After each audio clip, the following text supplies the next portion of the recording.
kaos karena beberapa hari ini di Bekasi panas bukan main. Saya tadinya menghadapi para seniman ini ingin berpakaian rapi. Saya udah pengen coba pakai mukena, ternyata gerah. Akhirnya saya pakai kaos, betul Bu. Saking pengen menghormati para seniman, saya bilang Bu, saya pakai mukena. Ini yang tadi foto-foto itu bekas pacar saya, emaknya anak-anak, neneknya cucu-cucu saya yang 7 orang. Saya sudah punya cucu 7, anaknya 5, dan kami sedang merencanakan kehamilan yang berikutnya.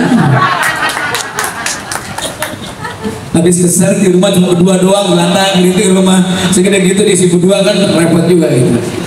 Baik, terima kasih sudah diawali oleh ketua tadi bicara soal apa yang disampaikan. Ini hadir sahabat-sahabat saya, Pak Kurniawan Ketua DPD sekaligus caleg di Timur dan Selatan Bekasi.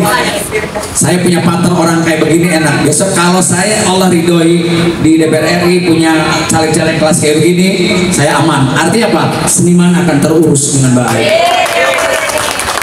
Sahabat saya, adik saya, saudara Ruli ini juga adalah caleg di Pondok Gede dan Bekasi Barat, ya.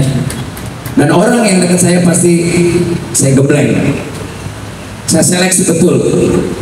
Waktu itu mari kita mulai. Saya tidak akan bicara politik dan alam, tapi saya akan orasi tentang kebudayaan. Mengapa kita harus hadir dan berperan di Indonesia? Ini penting, ya. Bismillahirrahmanirrahim. Assalamualaikum warahmatullahi wabarakatuh. Alhamdulillah, alhamdulillahillazi hadana li hada wa ma kunna linahtadiya laula an hadanallah. Asyhadu an la ilaha illallah wa la syarika lahu wa asyhadu anna Muhammadan abduhu wa rasuluhu nabiyya ba'da. Allahumma shalli wa sallim ala sayyidina Muhammad wa ala alihi wa ashabihi illa yaumil ba'du. Kang Alam, sahabat saya sesama seniman, tepuk tangan untuk tokoh kita. Saya adalah sahabatnya Kang Nanu, Mbah Nanu. Mungkin para seniman Bekasi tahu Mbah Nanu, terutama dari kalangan para seni pertunjukan tari. Dia juga dosen di STSI. Dan saya Bu, saya adalah mantan Dewan Penyantun STSI. Jadi kalau ibu lihat gedung baru depan itu saya ikut mengolah menggiring anggaran untuk gedung itu berdiri. Kedatangan yang alumni SMKI, 2 orang, ya. Ibu Wawan, Pak Wawan di mana? Ada wayang? Oh iya, mana. Terus SMKI dari zamannya Kang Tatang, ya Pak Tatang. Lalu putranya Mang Koko siapa? Bu Wawan, putrinya Mang Koko, Ibu Ida ya? Bu Ida. Zaman-zaman itu saya sering berkunjung ke. Yang paling sedih adalah ketika jurusan pedalangan hilang di SMKI karena tidak ada murid. Tidak ada murid. Jadi mereka tidak mau belajar dalang di SMKI. Ternyata dari dalam kerusuhan tidak perlu sekolah.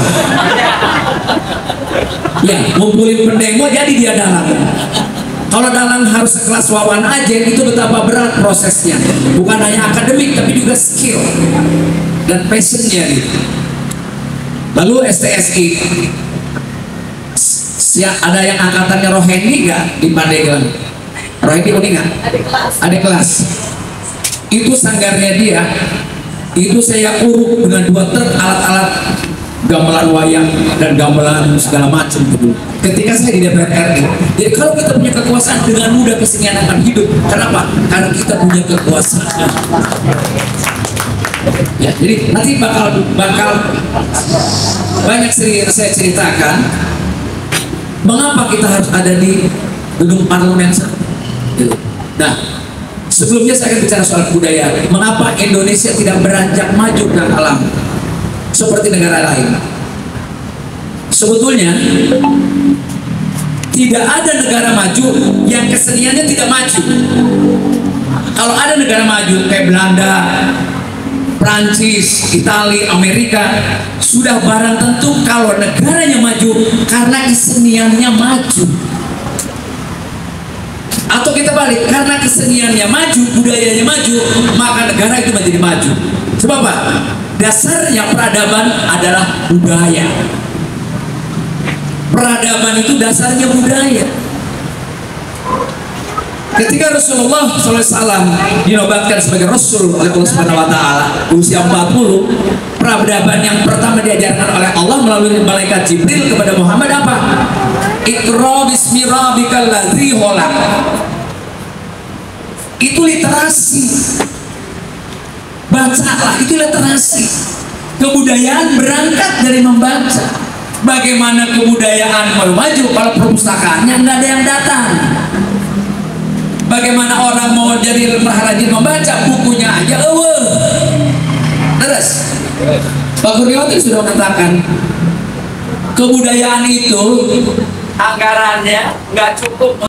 Satu pemerintahan yang care terhadap kesenian dan kebudayaan ukurannya gampang, dari politik anggaran Kementerian Kebudayaan itu gitu loh ya. Nah sekarang mengapa demikian? Kang Alam, Bu Wawan, Kang Wawan Ajen kalau mau keluar negeri kendati pun beliau pejabat di Kementerian Pariwisata dulu kebudayaan itu tidak mudah. Sebelum saya tinggal di Bekasi saya sudah kenal dengan Wawan, saya sudah bawa ke Ujung Kulon, ke Cibaliung saya yang bawa. Karena kenapa? Orang Banten pojok itu harus paham bagaimana wayang memberikan tuntunan dari sebuah tontonan. Mengapa kita seperti ini? Pemerintahnya tidak menganggarkan besar. Kenapa? Soal visi. Kalau kita mau berangkat ke luar negeri ya, Wawan pasti jadi saksi terus. Punya pengalaman. Mau berangkat minta tiket pemberangkatan ketika kita dapat undangan pun itu susah karena negara tidak menyiapkan anggaran. Mengapa tidak menyiapkan anggaran? Bukan karena tidak ada anggaran, karena tidak punya visi tentang duta kesenian yang mewakili negaranya. Mengapa? Karena visi kebudayaannya tidak ada. Persepsi kebudayaan cuma kesenian. Kesenian mahal amat sih. Kesenian itu hanya dianggap kerupuk di dalam Mentos. Mentos itu tadi makan nasi ya, nasi apa liwat ya, ada daging ayam, ada kerupuk atau segala macam. Tadi saya lihat nggak ada makan kerupuk kan, tetap jadi makan kan? Nah itu kesenian. Jadi kesenian itu dalam persepsi publik Indonesia ada kerupuk, nggak ada kerupuk, tetap makan. Nah kerupuknya itu adalah kesenian.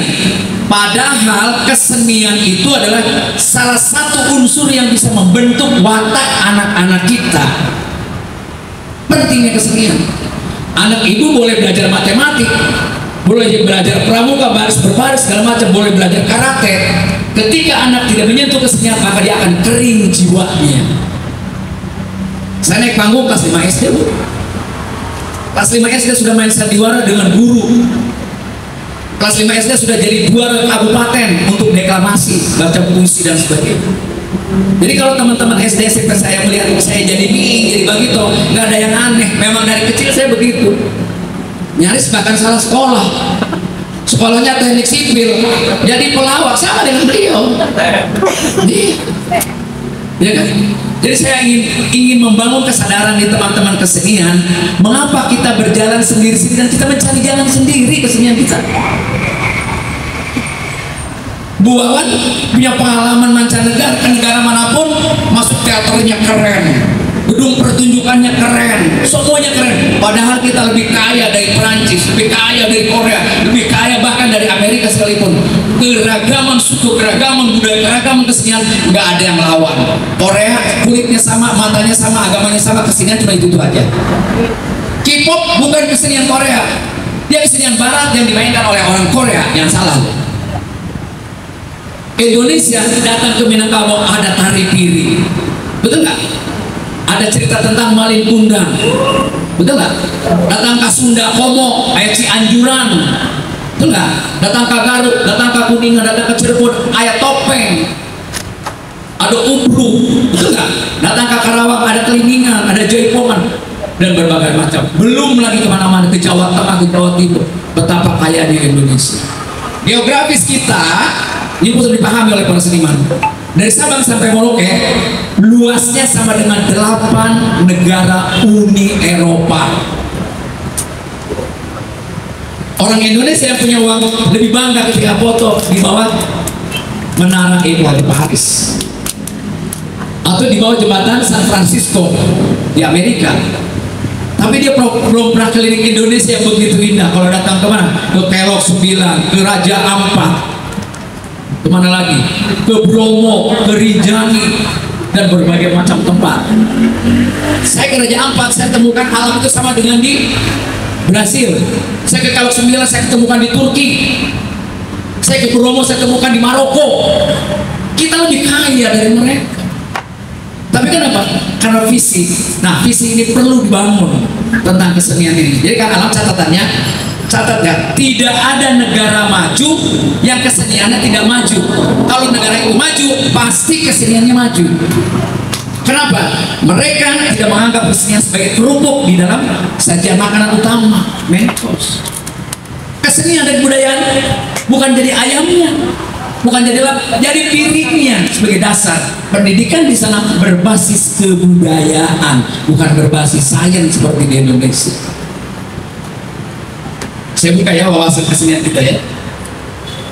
Kita sama-sama harus tahu ini, mengapa kita begini. Saya ketika jadi anggota Komisi 10 tahun 2009-2014, betapa banyak teman-teman saya musisi dunia namanya Frankie Raden dapat undangan dari Australia, seperti mungkin Bu Wawan juga dapat undangan dari mana-mana. Kan kudu yang ongkos orang aja. Frankie Raden datang ke saya minta ke Menteri. Kata Menteri, tidak ada anggaran. Bukan tidak ada anggaran, karena saudara Menteri tidak menganggarkan. Mengapa? Karena saudara Menteri tidak paham bahwa duta kesenian dibutuhkan oleh Indonesia untuk berbunyi di mancanegara. Itu. Jadi PT almarhum datang ke saya, Kang, kumaha api dapat uleman gitu. Ada festival pantomim internasional di Jerman, nggak ada yang mau posting, susah. Saya minta Menteri untuk memulai beberapa pos untuk berangkat orang itu. SMA 3 atau SMA 8 Bandung dapat undangan dari media festival Aklum, Artos mau posting di saya paksa. Butuh berapa anggota DPR yang punya keberanian seperti saya pada saat itu? Capek kan kayak gitu. Saya minta mulai tahun depan dianggarkan untuk duta kesenian berangkat tiap tahun ke luar negeri. Kalau nggak gitu nggak bisa. Padahal semuanya pasti buka YouTube dong. Hari ini ada Putri, siapa namanya? Putri Arini ya. Ya. Saya berdapat sama istri saya bilang lewat ini suaranya Agnes Monica pun bagus, tapi momennya tidak sebagus si Putri ini. Itu memang I come from Indonesia. Diksi itu yang membuat Indonesia menjadi besar di Amerika. I come from Indonesia gitu. Pakai jilbab dengan suara merinding kita lihat. BUMN untung Amerika nggak perlu tahu dan nggak tahu. Betul nggak? Kita punya jalan layang, mereka nggak tahu. Tapi ada Putri di Got Talent, orang tahu Indonesia. Itulah kesenian. Itulah kesenian. Dan Kang Alam, mata pelajaran kesenian di sekolah selain olahraga, itu salah satunya adalah yang bisa membentuk watak anak. Bahasa Inggrisnya character building by art, by kesenian. Buat apa anak kita harus belajar tari bedoyo dengan lembah lembutnya tangan? Ibu EN ngajar, Ibu Endang catur ngajar, bukan harus menjadi penari profesional. Kalaupun memang harus jadi, dia siap. Tapi paling tidak anak kita di STS atau di SFKI atau di sanggar-sanggar, dia telah melatih jiwanya lebih halus dari pulang-pulang. Dari otot-ototnya yang tangannya mulai menari, badannya melit ke sana kemana. Bukan sekedar dia menggerakkan badan, bukan sekedar menggerakkan, tapi bagaimana dia melenturkan ototnya agar juga jiwanya menjadi lebih baik. Itulah kesenian. Bagaimana Kang Wawan dengan gagahnya menarikan wayang satria, Gatot Kaca atau Kresna dengan gagah, dengan lembut-lembutnya Dewi Arini menari, dengan lucunya si Ceko muncul. Itu sebuah seni yang tidak mudah dipelajari oleh setiap orang. Itulah kesenian. Dan kita semua jenis kesenian yang kumpul di sini, ini harus menjadi oase atau katarsis bagi kota Bekasi, karena kesenian adalah satu-satunya alat untuk menyejukkan jiwa setelah agama.